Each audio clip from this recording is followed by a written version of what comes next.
Welcome to this edition of The Shift Report, the podcast from MCentric and the MCentric Foundation. MCentric is the go-to information and resources hub designed exclusively for the emergency medicine community. The Shift Report podcast is a leading resource for our community to learn more about wellness, innovation, and the business of emergency medicine, along with other areas that are important to you, our listeners. Through the Shift Report, we can all learn from leaders in the field who share key insights and experience. To learn more and to join the community, please visit us at mcentric.org.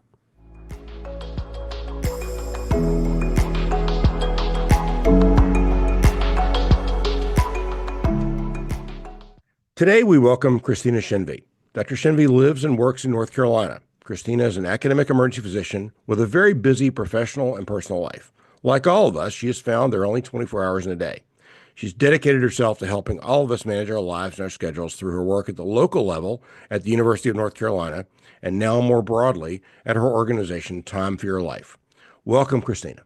Thanks so much for having me. It's great to have you here, and I'll confess I knew of you and heard you speak at a conference, and a very well-received and very well-attended session, as I recall, with important issues really for everyone. So really, really very happy to have you here and chat about what you do professionally, personally, and now what you're doing in your consulting and coaching life. Now, as we read through things about you publicly described ups and downs of a clinical career that probably have some unique aspects for you, but also pretty common to many listeners. We all have ups and downs as we move along in a clinical and personal life. Tell us a bit about your early career and then what led you to recreate yourself, as you said. Yes, well, thanks for the opportunity to talk here. I'm excited to connect with hopefully some of your listeners. And I'm reminded of a quote from one of the Covey books. I think it's the not the original Covey, but the second Covey. One of his books, he said, those things that are most personal are most generalizable. And it's very often true, as you alluded to, those things that are part of our personal story can form ideas or concepts that are generalizable to many people. For my personal career, I started out, well, first of all, did a PhD. Don't recommend that, bad choice, but it's okay. We live and learn. And then went to medicine and then EM and then a fellowship in geriatric EM. But my heart was always in education. I knew that was always what I wanted to do. So my early career was focused on geriatric work, research, and education. And I would say one theme that may be generalizable to others is my early career was a time of planting a lot of seeds, saying yes to a lot of things, getting involved in a lot of projects, being on many different committees. And it was often surprising which seeds would grow and which wouldn't. And some of the seeds that were just, random things that kind of got scattered out on the ground ended up growing into some of the things that I love the most. And so a lot of planting. Then I had an opportunity to move into the medical student education space. And there I was coaching medical students who were struggling academically, primarily was my focus. And from that, then started leading the team. I was asked to be the director of the office and basically create this office of about 15 people across our 6 sites around the state who do coaching for medical student success. And through that, I started getting more and more interested in time management because I found that a lot of the reasons the students struggled was with some of those executive skills around organization, prioritization, time management, focus. There's also a whole lot of students who make it through and don't discover that they have ADD or ADHD until they hit a wall in med school and start to struggle. So a lot of things sort of started coming together. And I got very interested in how can we help people with their time. And a punchline here is it's not really about managing your time. It's about managing your mind because all of it starts in your own mind and your own thought processes. But to kind of continue the story, and then maybe we'll have a chance to come back and talk a little bit more about that afterwards. I started speaking on time management at various national conferences, and always got such a resonating response. People would come up to me afterwards and talk to me about, oh, wow, what you said about self-worth theory and how we sabotage ourselves with procrastination because we have this fear of failure and how failure is a threat to our self-worth. That really resonated with me. So I started doing more and more work in the area and then created, at the request of one of the deans at a school in Canada, she wanted me to come do a 4-week workshop for her faculty over Zoom. So that was at least nice. And so I created a 4-week workshop and then started offering that elsewhere and then created an online workshop. I started delving really deeply into the psychology literature about procrastination and rewards and motivation and found that just all really fascinating. So that was how I then entered this area of time management. And then along with it, at about the same time, I started getting coached and realized, wow, this is really amazing. This is very different from therapy or counseling. Coaching is very forward thinking and problem solving focused, and that just resonated with my personality. And I thought, well, people started asking me to coach them. And I decided, well, if I'm going to coach people, I need to get some training and do this the right way. So I did a couple different, one was a year, one was half a year, different programs on coaching to become then certified as an executive coach and have loved working with people individually. So that's kind of the arc. And then I would circle back and say around my more mid-career time, maybe 5 years ago, I did start realizing, I've planted all these seeds and there's a lot of things that have grown up. And now is the time for pruning. So I went through a real phase of pruning and weeding and looking at my calendar and saying, what are the meetings that I dread? What are the committees that I really don't want to be on? And systematically pruning down so that what's left is only the things that I really love. And I've been very fortunate to be able to do that. Certainly some ups and downs of things that I wanted to do, but wasn't selected, or things that, I said yes to and then later regretted. And that's how we learn. There's so many things in that resonate. It's a shame we don't have 3 or 4 hours to talk about them.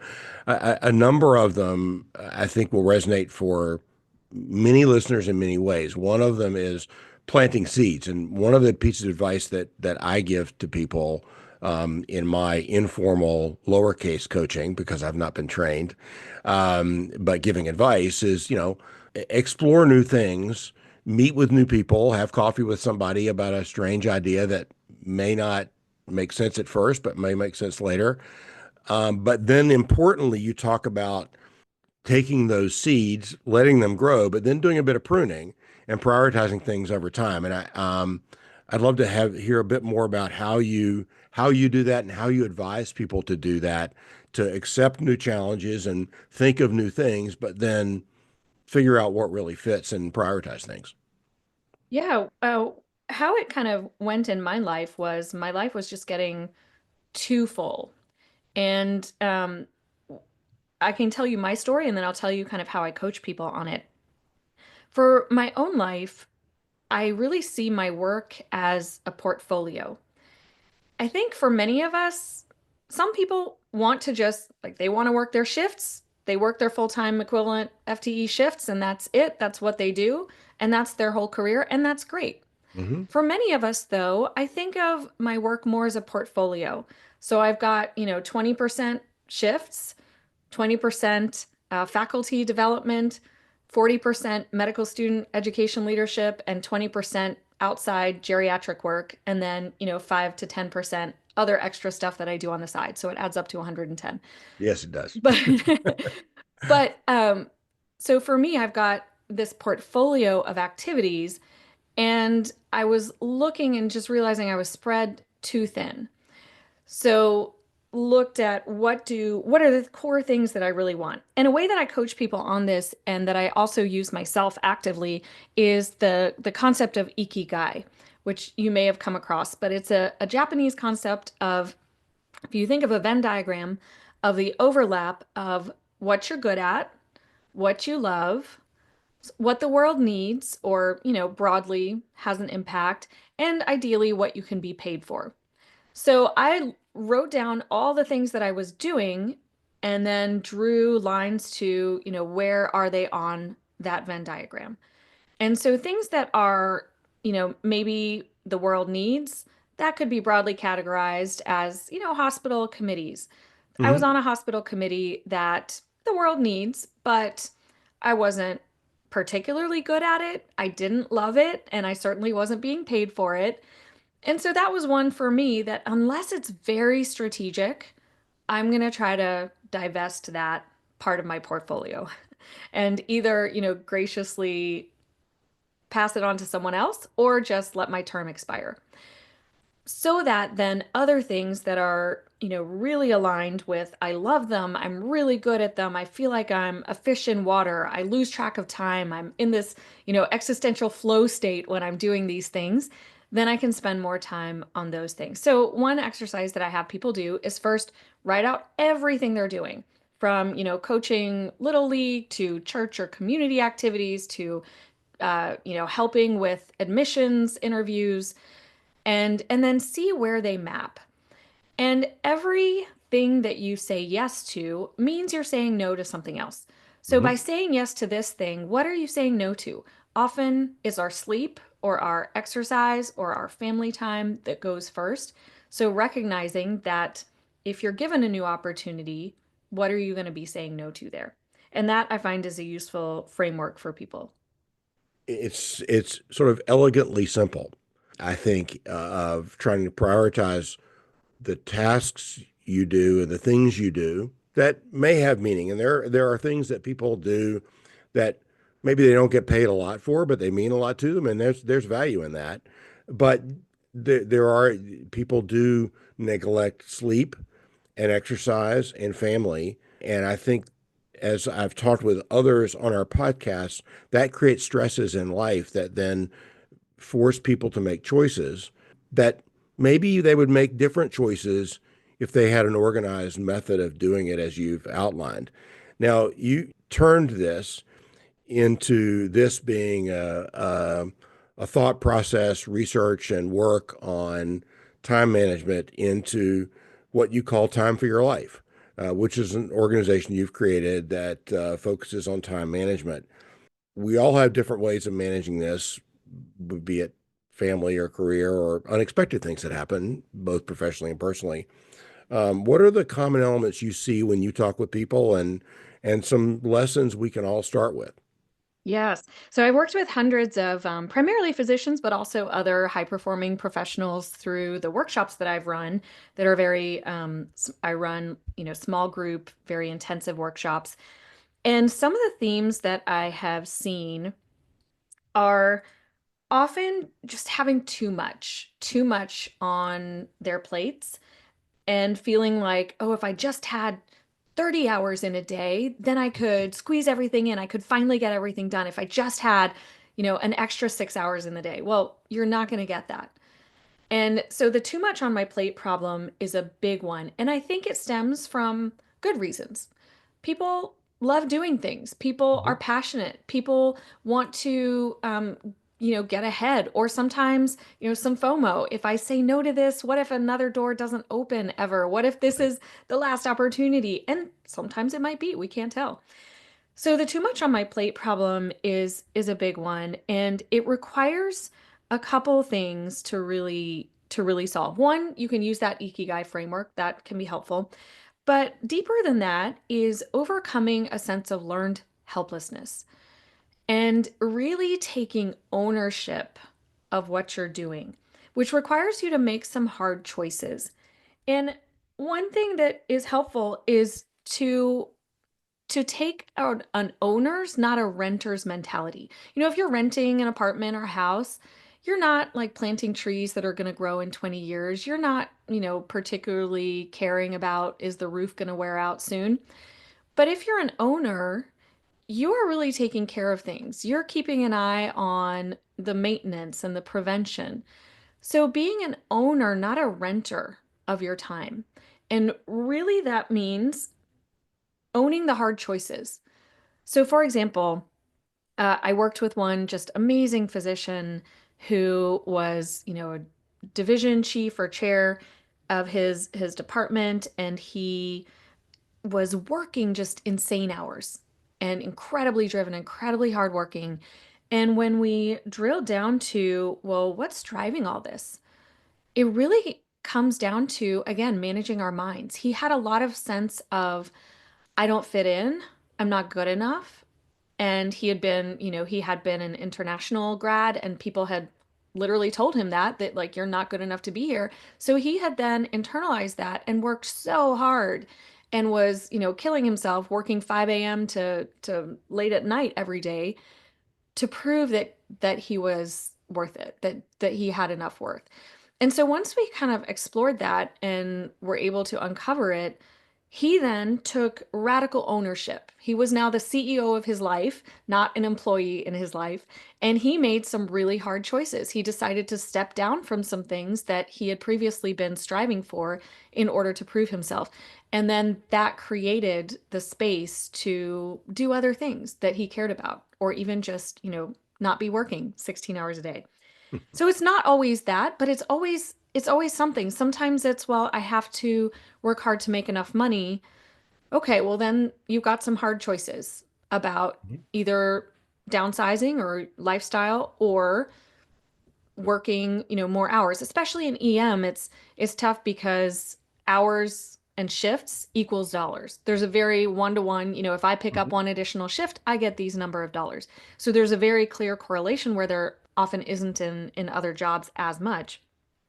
So I would say first, looking at what you care about, looking at exploring what are the things driving that having too much on your plate. Like, is it sometimes it's that striving or needing to prove yourself? Sometimes it is feeling guilty. Sometimes I've seen this a lot too. It's the feeling that, well, if I don't do it, no one else can do it. And Right. I've fallen in this trap too. I'm like, if I don't do this and I don't like work this hard, the whole system, the whole med school is going to fall apart. And in truth, maybe you are the best at doing this, but by filling in all those gaps, maybe you're supporting a broken system. And if you step back a little, then other people will learn to step in, or maybe the leadership will learn that, it can't be supported in this way by you killing yourself working.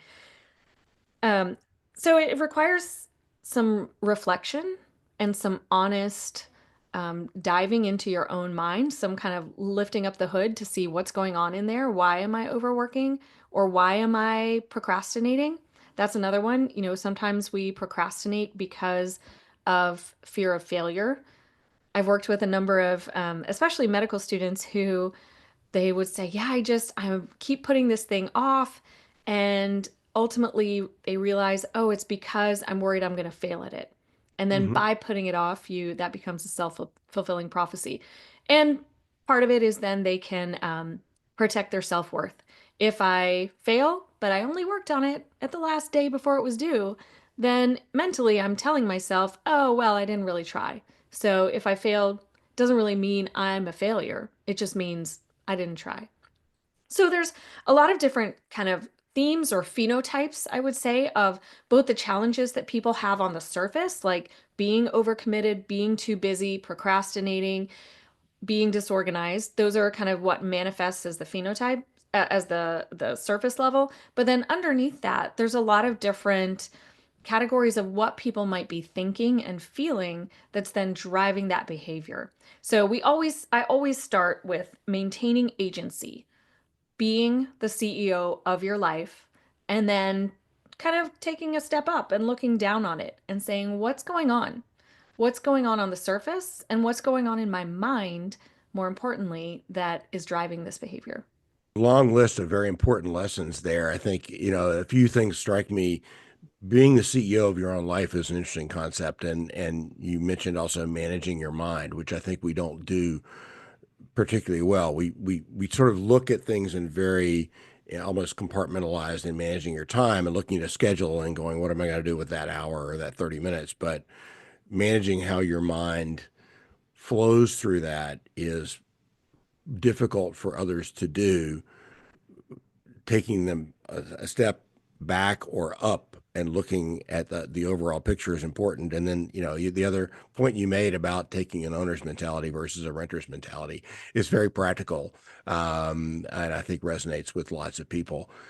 We talked a bit earlier about the things that people look at doing in medicine, and this applies to physicians and the growing number of APPs, NPs, and PAs and nurses who see a solution as getting out of medicine. And people talk about side hustles or side gigs or just getting out. Um, I imagine you run across people who are thinking of doing something else because they see a solution as doing something else. And there's nothing wrong with doing something else that's not taking care of patients. You and I both do that a bit. Um, how do you approach that with some of your clients or your students or your colleagues who think, I need to get out of medicine. It's too difficult. I need to find something else. Yes. And, we're seeing that. We're seeing a whole exodus of people, which I feel torn about because for the individual, that's often the right choice for them. Hmm. But as a society, then where are our physicians going to be and who's going to take care of patients? So it's a very individual decision. Um, but I think it can start with just exploring what is it that you love to do? Like, what would an ideal work, not day, but work week look like? And sometimes that does mean leaving medicine. I had one good friend who I coached who left medicine altogether and went and worked in a great industry job and is very happy. For other people, though, it can be hard. It took her over a year to network, to build up her resume, to make the connections, and she got a lot of coaching about how do I present myself for an industry job. And then she ultimately got one, but it can take years to find a good exit job. What is more practical for more people, at least in academia, although somewhat in community medicine also, is to diversify your career. And that's what I mentioned how my career, I gave you my percentages, is a portfolio. Very much like a, financial portfolio. I have some things that I do that are just slow and steady. My shifts, I can guarantee I'm going to have X number of shifts a month, and that's just always going to be the same. Other parts of my job have more, sharp ups and downs, periods where I'm very busy with something and then it may lay dormant for a while. So, what people can do is look for what are areas that you could maybe cut down the number of clinical shifts that you're doing because maybe you love emergency medicine 8 shifts a month but not 16 shifts a month. Hmm. Maybe you love emergency medicine 10 shifts a month. Like, what would be the ideal? And then where are some other ways either to go part-time or to find other things that you can do that would buy down that time? Some people have gone into, side gigs and actually I have lots of side gigs in addition to the time management. I've done consulting and some other things, but I love a good side gig. Those also can be challenging. It is not as easy as just putting up a website and then people will come and purchase your product. It is a lot of work. So you have to be prepared for that as well and make sure that you have the skills and competencies that you will need to, or that you can be willing to learn them. One of the things I did is I went back and did a whole MBA because I just decided, if I want to start doing other things, I need to skill up in some areas. So you have to be prepared to put some time in to invest to get the skills that you need in order to be successful in some other area. But it could, there are lots of things out there. It could be, if you're in academia, teaching roles can be great. And there's tons of them, not necessarily in your department, but in a school of medicine, there are tons of teaching roles. Or in a community site, your medical director roles or assistant medical directors. Or often now places are having, well-being directors Hmm. or other things that may, if you're like, clinical operations, not my jam, well, there might be other opportunities. So exploring what's out there that you could diversify into might be a good first step to then see how you feel, or might be a step while you look for an exit strategy. But I will just say getting an equivalent salary in another job is difficult and takes a long time to find and to network with. As with much of this conversation, a lot of wise words there, and I think one of the big things is, the side hustle or the side gig or doing something outside is laudable, but is not as easy as some people may think it is. And if you're going for a financial equivalent, that's going to be difficult. And putting the work in, as you point out, and doing the research, it doesn't necessarily require an MBA, but that's a good thing for some people. But at least doing the background research and accepting that it's going to be tough, and as a physician, you may be outside your element. You may well be able to do something outside, but you're going to have to do some learning and do some work. I think that's important advice that we can all give to people. Um, I appreciate very much your time with us and the work you do. You spend a lot of time coaching and teaching and working with clients. How can we find you if people want to learn more about what you do? And I will say you're incredibly responsive to me when I asked you to be on this podcast. And how can others find you and learn more about what you do? Yes, you can definitely find me on my website, timeforyourlife.org. And that has more information about coaching. I do individual coaching, couples coaching. I can also do group coaching. And I have an online course that is great because it's self-paced, so it can fit into your schedule.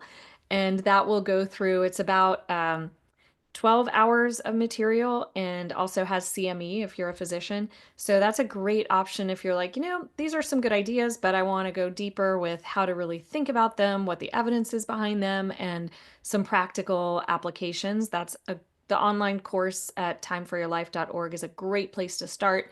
And I would be happy to connect with anyone. You can email me at shenvi@timeforyourlife.org. That's great. I very much appreciate that. And as we talked earlier about the work that the M-Centric Foundation is focusing on related to wellness, lots of good tools that you have, and would love to reach out and work with you further on this, because there's a lot of good to be done in our specialty and for physicians, and as I said, NPs and PAs and nurses. So we look forward to connecting later. Thanks so much, Jill, and thanks for all the work you're doing promoting well-being and preventing burnout and supporting physicians and other clinicians working in the ED. Thank you, and we appreciate it. And thank you for joining us in this installment of our M-Centric podcast series, The Shift Report.